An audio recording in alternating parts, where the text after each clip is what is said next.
were joined again by Nazbar, and yeah, we probably not as happy as we would be after a disappointing World Cup from Bangladesh. I think our pre-tournament hopes were quite different to what actually happened. So we're here to break that down piece by piece, see what went wrong, how they could fix it, and what's in the future for Bangladesh. Yeah, I think there's been a lot of rash decisions being made every time Bangladesh loses, like board member gets pissed off or someone gets sacked, etc. I think after this batch of like changes, they need to stick with these people for until like say 5 years time, and they need to have goals by the end of that 5 years. Say, I don't know what you're saying, like maybe three test matches in the WTC cycle, or I don't know, qualify for the quarterfinals in the next ODI World Cup, or qualify for semifinals.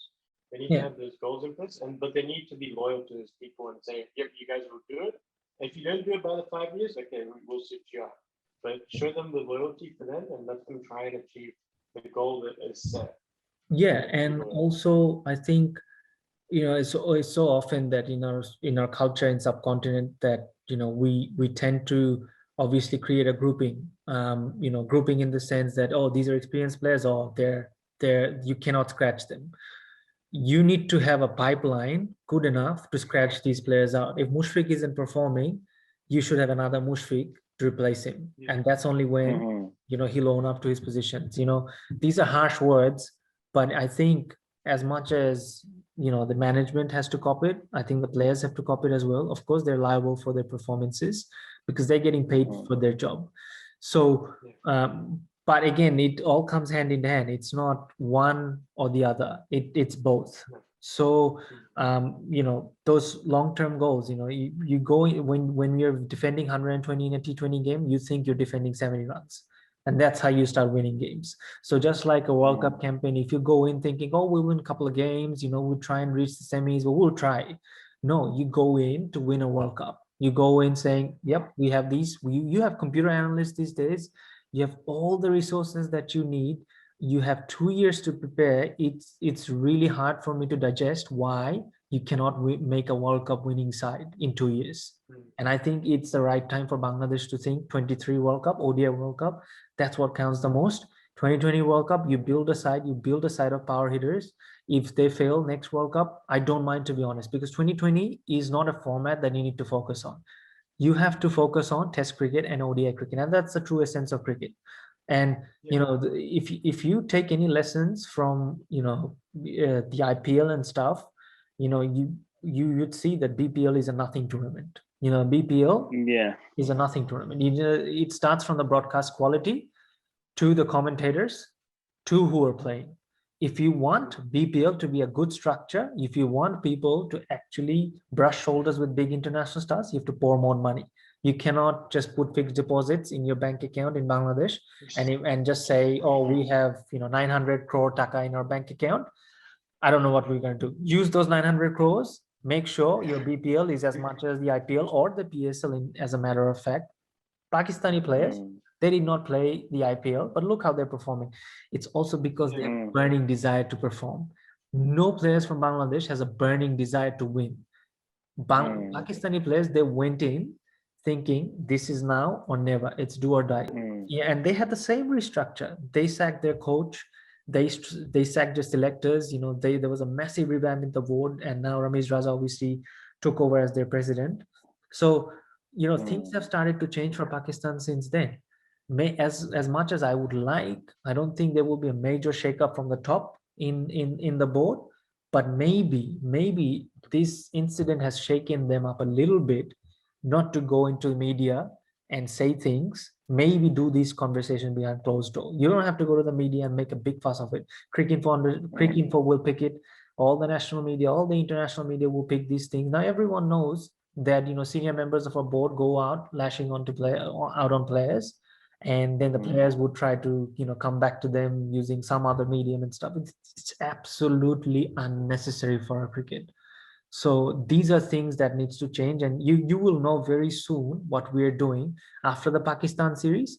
It's probably too quick to even expect a win in the Pakistan series, but maybe 3 or 4 players will start to get an opportunity in the Pakistan series, and maybe it might be a start of a new beginning for Bangladesh cricket. And I hope it goes from T20 to ODIs to test matches. Yeah, Pakistan, of course, are pretty good. Like Babar Azam, I think was a key figure in that. And before the game, he actually said, "We're going to beat India, but this time we will beat them." He had that fearless nature about them. And look what they did. They absolutely destroyed India. That's never been done like in a World Cup ever by Pakistan. And they beat the favorites. Well, excluding England, they're basically the favorites of 100%. the tournament by that much. It was like really stunning to see.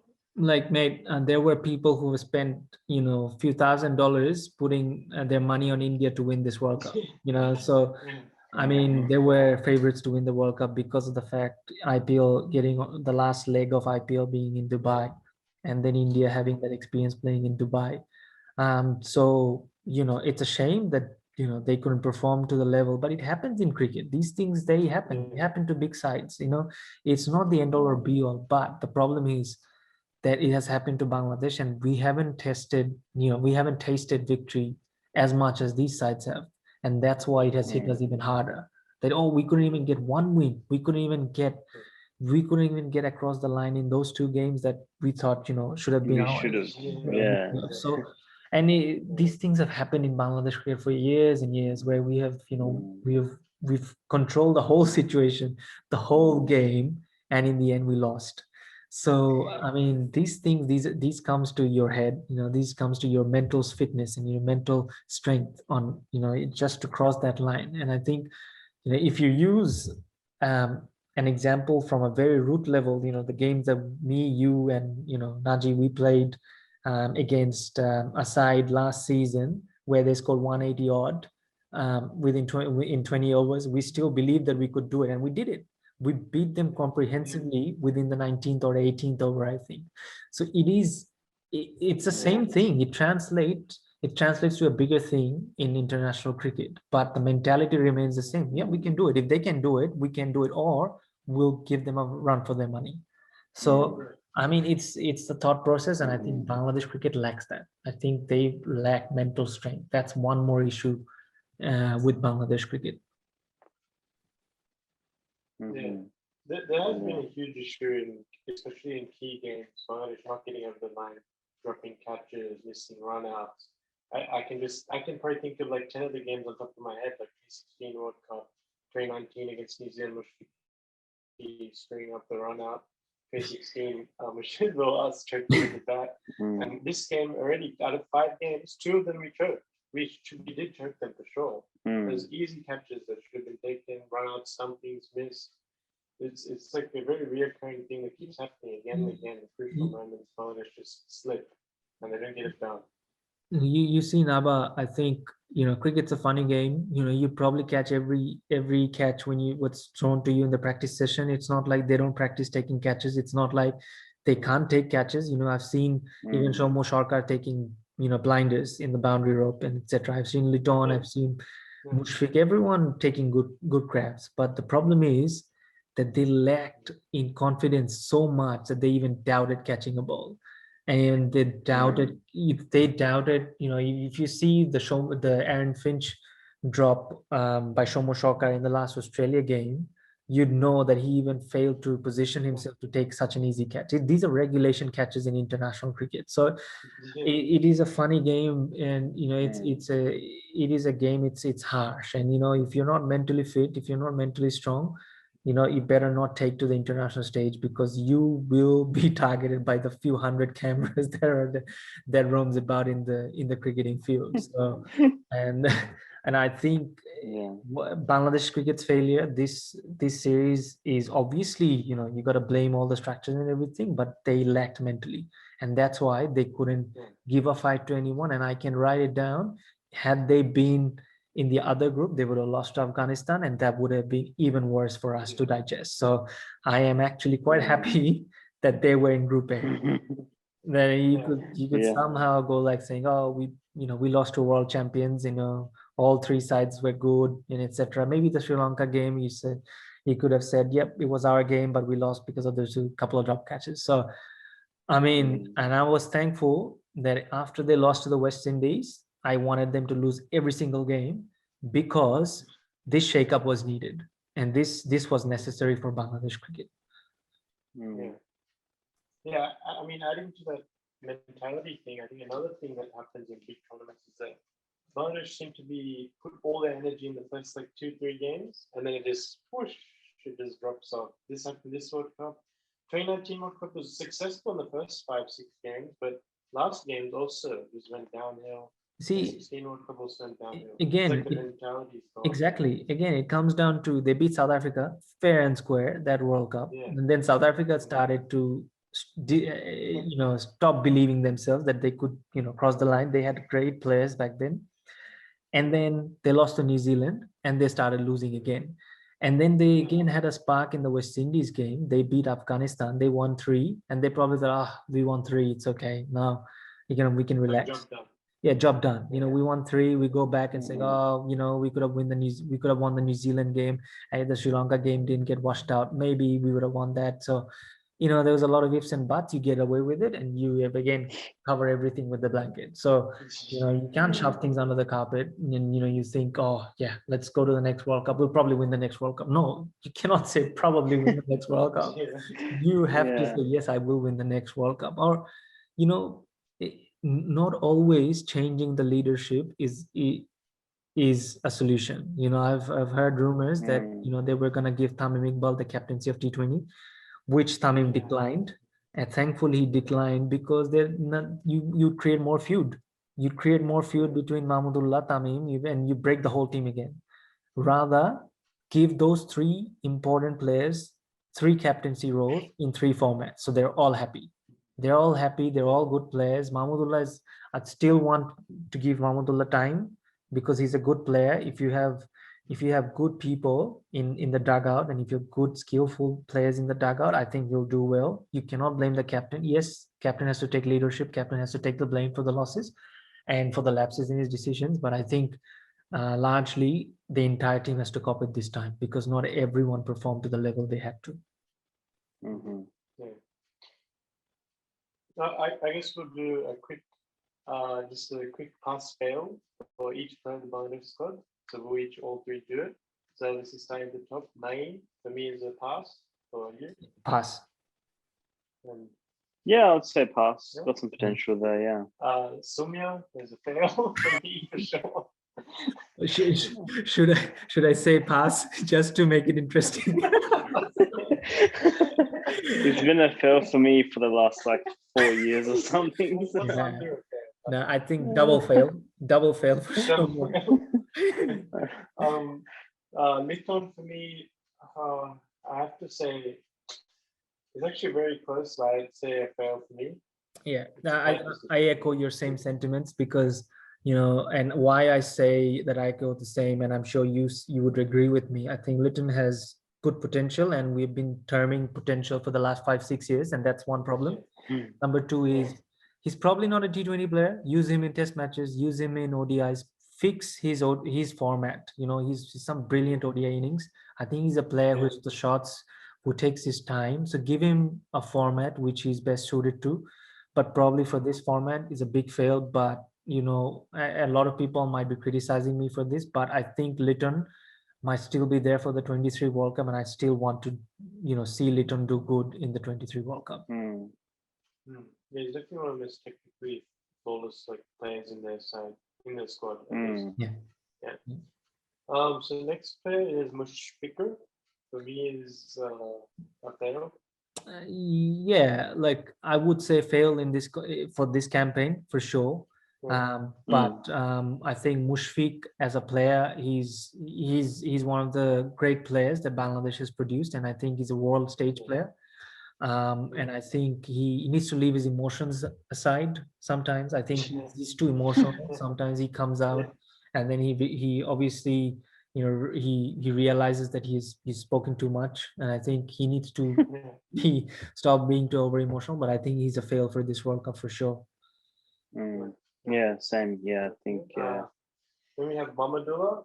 Mahmudullah is an interesting one. If I test on his captaincy, I'd say it's a fail. His batting actually wasn't too bad. So for me, it's because of the result, I had to say fail probably. Yeah, they did lose all 5, and one of the games was definitely on him. I think I'll give him a pass for this, just because it's just his first World Cup as a captain, and you know, probably didn't have the strongest side with him, probably didn't have the strongest luck with him. You know, cricket, you need a bit of luck as well.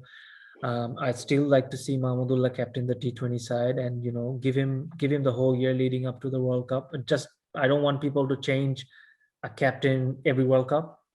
So from 2019 World Cup, you see Bangladesh has had, you know, 3 new sets of captains. So I think give him a bit more time, give him the next World Cup and see how he goes. I think I'll give him a pass too in this World Cup. Yeah. Yeah, I think for me, I guess give him a little bit of reprieve because of, you know, captaining is not exactly easy. And yeah, to be honest, he was probably one of my better batsmen. But yeah, I guess I'd give him a pass, but only just barely. Yeah. Just barely. Yeah. Next is Afif.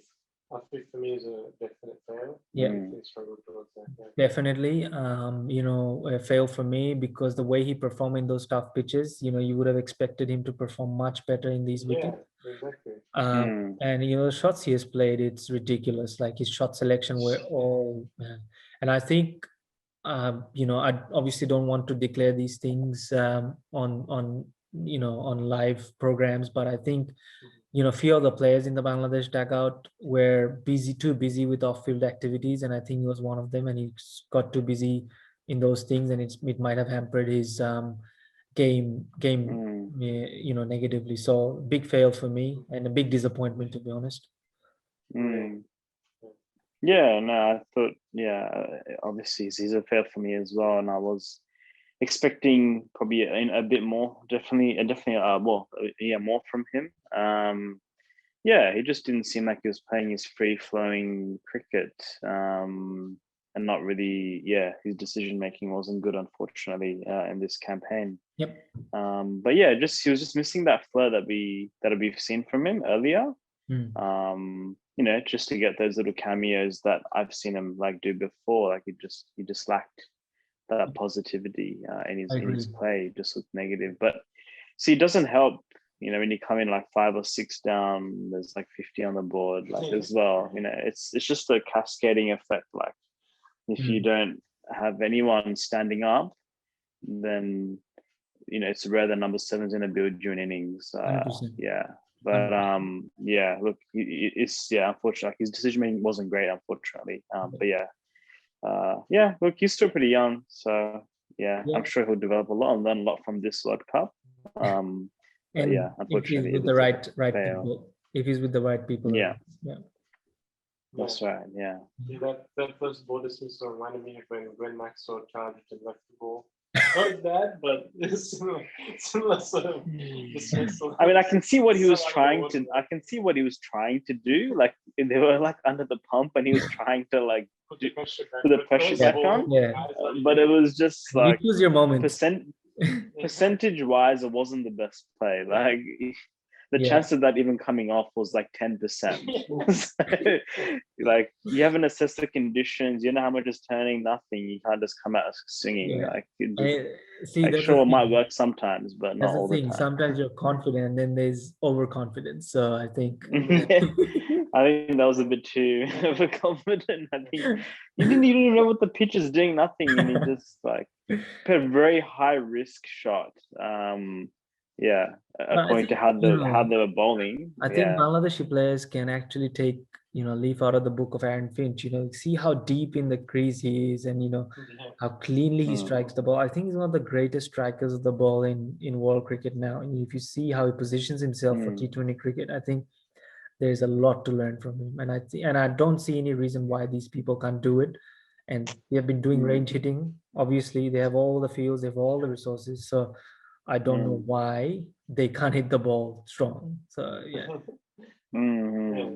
because strength definitely is an issue. I mean, if someone like Hardik Pandya he's very skinny, to be honest. He's extremely fit, but he hasn't got the biggest muscles on him. Can still hit 100-meter sixes. 100%. He's hitting the same size sixes as Chris Gayle, basically. Yeah, it's technique. Look at the size of it. Hitting sixes are techniques. Not everyone uses their muscles to hit sixes. It's sometimes most of the times it's technique. So It's not, and they have all the resources. So I have to be really hard on them to make sure to obviously ensure that obviously Bangladesh doesn't face these issues going forward. But you also have to be really harsh that no, you have to hit sixes in T20 cricket, otherwise you don't win games. So yeah. Yeah. Yeah, I don't want to take a jab at him, but I mean, look at Akhtar even from our team. How small he is. He's got 76s. Yeah. He's a pocket dynamite. You know, he clears the boundary quite well. But you know, a big guy like me, I probably can't clear the fence every time. So there's a problem with my technique. So it's technique. Yeah.